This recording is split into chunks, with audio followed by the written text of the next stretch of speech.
Hey everybody, this is David at Barnyard Bees. Look at the red maple.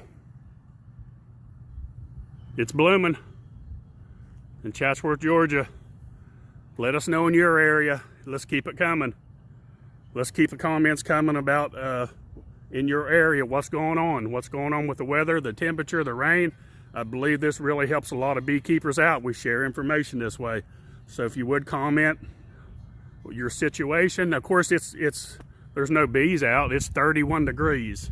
It's really cold out. Got a big buzzard.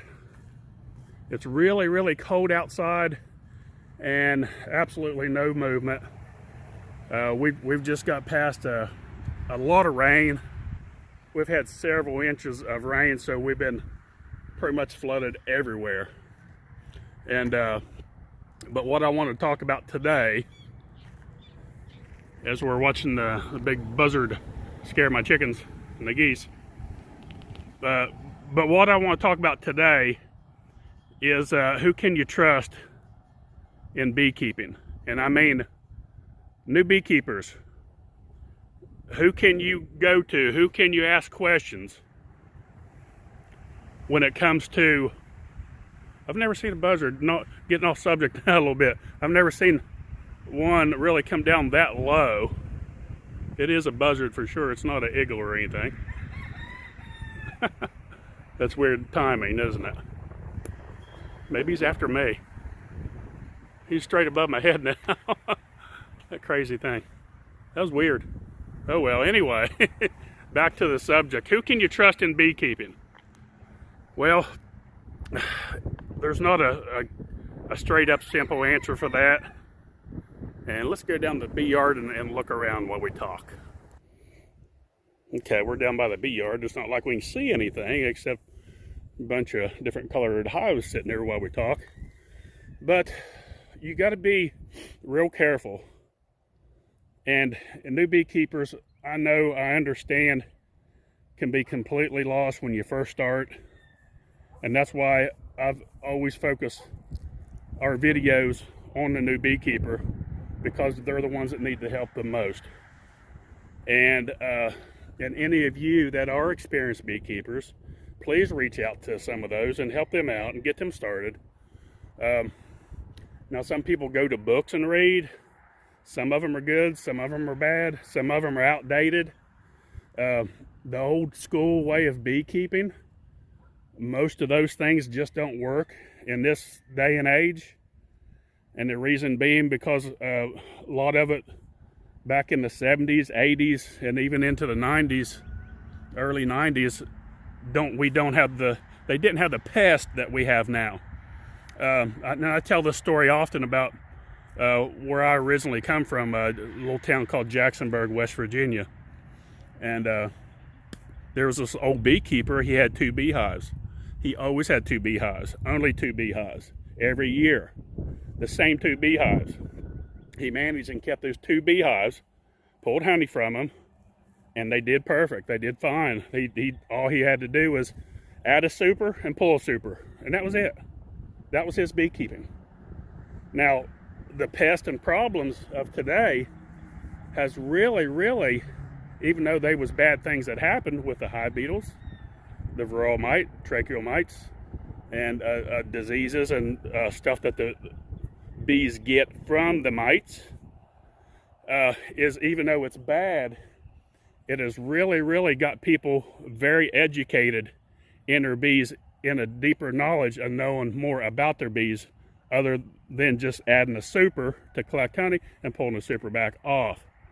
It's enabled the beekeepers to learn how to make queens, how to do splits, how to manage your hive correctly, and just to learn and know the bees. That is one good outcome that has come from all that negativity.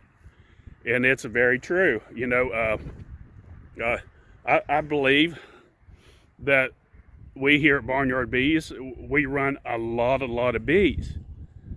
And the knowledge, by working that many and being immersed in that many bees and that many colonies, you learn a lot and you see a lot. You know, I see stuff that regular normal beekeepers just don't see.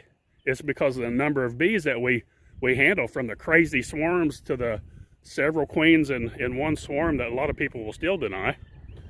And just how the bees act, and then find out little tricks how to do with, like hanging a queen in a tree and catching pretty much an artificial swarm, just because the bees are so populated, and the queen hanging in the tree. And you can go back and see I got videos on that. And just, you know, a lot of things like being able to handle the bees with only a veil on. Yes, we do have gentle stock of bees, but your comfortability and your demeanor around the bees, and the bees they will sense fear and confidence, and they know the difference. When you walk out, and a lot of people will say, "Oh, come on, you can't go through a big hive like that." Well, I do, and I got videos to show and prove that we do it. It's just that my opinion is the ones that say that just don't have the experience to go through the number of bees that we do, that we see. We see a lot more than they see, the people that squawk at stuff like that. I'm telling you, that just, the bees know the difference between fear and confidence. And you'll learn that as you go on.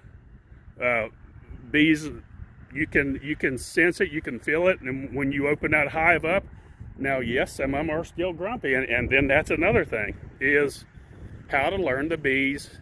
I can pop the top off of a hive and tell you immediately if they're going to be aggressive or if it's okay to go through that hive for that day. And then the time of the day, and then the right time of the year is essential. You know, during a honey flow is perfect timing. Out in the middle of the heat of the day, if you say 12, 1 o'clock in a nectar flow, even mean bees are a heck of a lot calmer. So, you know, I could ramble on and on about this. But what I advise people to do, as far as who to trust, is to find you a local beekeeper. If you have to put an ad on Craigslist or on Facebook, you know, or go to some of these groups. You know, there's a lot of groups on Facebook. Our group pages is we got 11,000 subscribers. Go on there and ask questions. Somebody there will answer your question, and you may have different opinions. And that's another thing about beekeeping. There's so many opinions of how to do things, and some of them are right and some of them are wrong. Just because they're a different way of doing things don't mean they're wrong.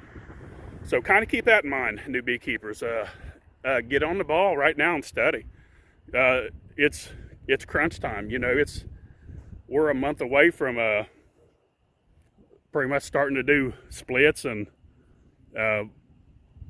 at the turn of this cold front, it's going to be like 65 degrees, and you know, it's getting crunch time. So if you haven't got your equipment or ordered your bees, you better get on it, and you better study and start looking up, you know, watching our videos. I believe our videos are very helpful. We got like 350 videos in our archive that you can go back through and study. But that's about it.